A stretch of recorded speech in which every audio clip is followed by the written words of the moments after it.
Olá, aqui é o Pablo Bittencourt. Eu estou passando para comentar o que aconteceu nessa super quarta e também um pouco durante essa semana. A semana está sendo muito marcante para a atividade econômica e para reflexos sobre a economia de fatos, dados que estão saindo. Eu queria comentar inicialmente alguns ligados à geopolítica e também à geoeconomia. O fato relevante, primeiro, eu diria que é o início das negociações de China e Estados Unidos que estão ocorrendo na Suíça. É super importante, é claro, porque aquela grande tensão inicial que já vinha arrefecendo um pouco, as expectativas já eram de que aquele nível de tarifas que hoje está em 125% da China contra os Estados Unidos e de 145% dos Estados Unidos contra a China, isso fosse paulatinamente arrefecer. Mas a existência, né, de comissões de negociação deixa isso muito mais provável. Então esse é um fator positivo de esperança para a atividade econômica e para uma certa regularização da atividade de comércio global à frente.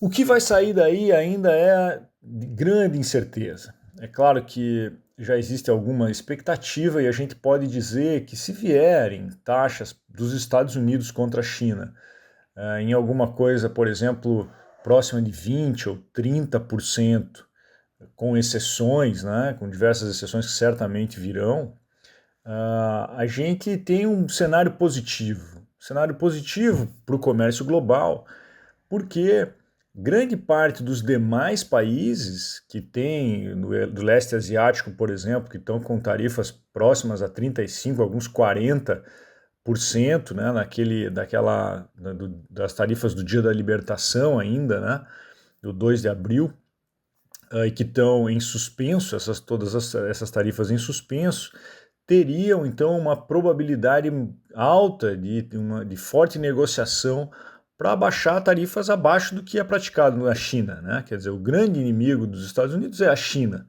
Então, se as tarifas para os Estados Unidos para a China forem menores, em torno de 20 ou 30%, é evidente que todas as demais têm grande chance de também virem para baixo desse patamar. Isso vai ter reflexos para o Brasil, certamente, né? Todos os produtores aqui do Brasil estão atentos a quais serão essas tarifas para a China e, por consequência, para os demais países do leste asiático, e a gente fica na grande expectativa de que sejam revertidas as tarifas para o Brasil, uma vez que nós temos déficit comercial contra os Estados Unidos e déficits crescentes, inclusive, né? Déficits que estão crescendo nesse ano.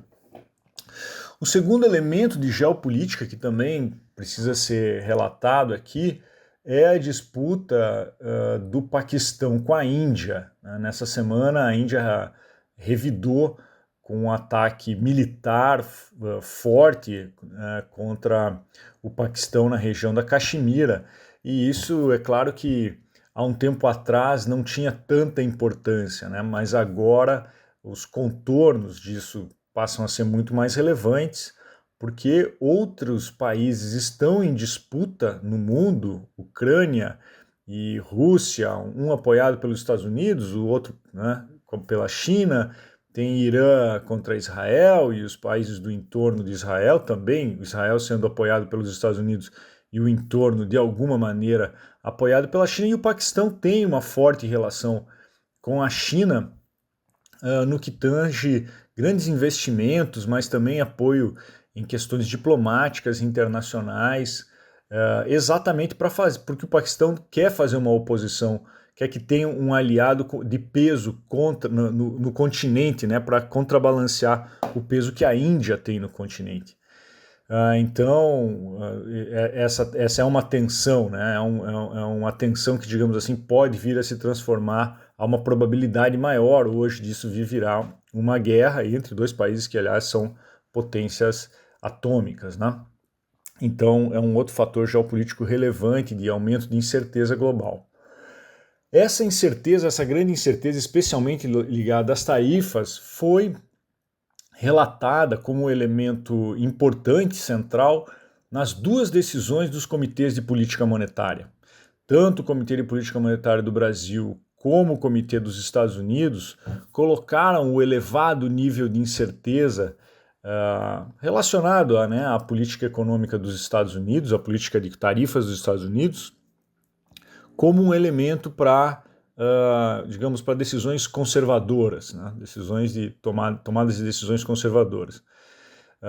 Nos Estados Unidos, o comentário básico foi de que o comitê se sente seguro, né, ou à vontade para esperar um tempo até ver quais são os reflexos dessas tarifas efetivamente sobre a inflação, até que se decida por um início de queda da taxa de juros, né? A taxa de juros ficou nos Estados Unidos no intervalo entre 4,25 e 4,50, com esse comunicado, né? Com essa informação no comunicado. Você tem ainda desemprego baixo, tem um bom mercado de trabalho, a inflação ainda está um pouco alta, mas os dados têm mostrado-se bem comportados, mas dado o aumento da incerteza do que as tarifas geram sobre preços e atividade econômica, o comitê prefere dar uma sinalização de que vai demorar mais para diminuir o juro.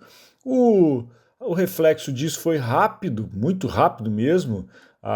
O dólar se fortaleceu, estava sendo cotado a 5,7, passou para 5,76 rapidamente e fechou em 5,74, quer dizer, uma valorização da moeda americana. Logo depois, no final da tarde, saiu a decisão do Comitê de Política Monetária Brasileiro, né, que elevou a taxa básica de juros em 0,5 pontos percentuais, também dentro do esperado, retirando o guidance, né, o forward guidance, que é a sinalização sobre o futuro, né, deixando muito mais em aberto o que é que a possibilidade de novos dados, né, a vinda dos novos dados para decidir qual vai ser a próxima taxa de juros, né? Quer dizer, o Brasil agora opera então com a taxa de juros elevadíssima de 14,75%, com chance ainda de levar essa taxa até 15% na próxima reunião. O fato de o câmbio ter reagido bem desde a última reunião é positivo nesse sentido. É positivo também um grande conjunto de indicadores que já estão dando sinais da desaceleração na atividade econômica brasileira, mas não são todos os indicadores que estão mostrando isso, né? Um indicador que eu chamaria atenção foi o da atividade industrial, que veio muito forte no mês de março, um crescimento de 1,2%. Quando a gente abre os dados, fui olhar lá, a maior parte dos setores de bens de consumo duráveis vieram com força. Quer dizer, depois de um bom tempo de estagnação, a indústria, acho que foram quase 5 meses de atividade praticamente estagnada, a gente veio agora com um crescimento com bastante força, muito longe das expectativas, né? A expectativa era de que também a indústria fosse mostrar esses sinais de desaceleração. E aí, de novo, chamando a atenção de novo, os bens de consumo duráveis que lideraram a dinâmica de crescimento da atividade industrial no último semestre passado, agora mostraram vigor de novo, né? Bom, finalizando, essa grande incerteza global tende a diminuir à medida que saia o acordo dos Estados Unidos com a China. A gente espera que isso venha logo. E na sequência a gente vai ter os impactos disso sobre a taxa de câmbio, né? E aí a gente tem um preço central para a economia do Brasil. Adicionalmente, eu chamaria a atenção da necessidade de acompanhar como vem preços, né, índices de inflação e a atividade econômica. De novo, foi uma surpresa esse forte crescimento da atividade industrial, ainda que seja uma surpresa positiva, porque mostra a resiliência da indústria, ela vem um pouco contra esse movimento esperado de queda da taxa de juros, né, ou de início de um ciclo de queda da taxa de juros ainda no segundo semestre. Vamos ficar atento então a esse conjunto de dados e à medida do possível eu vou passando aqui para dar essa expectativa. É isso, obrigado a todos e até o próximo áudio.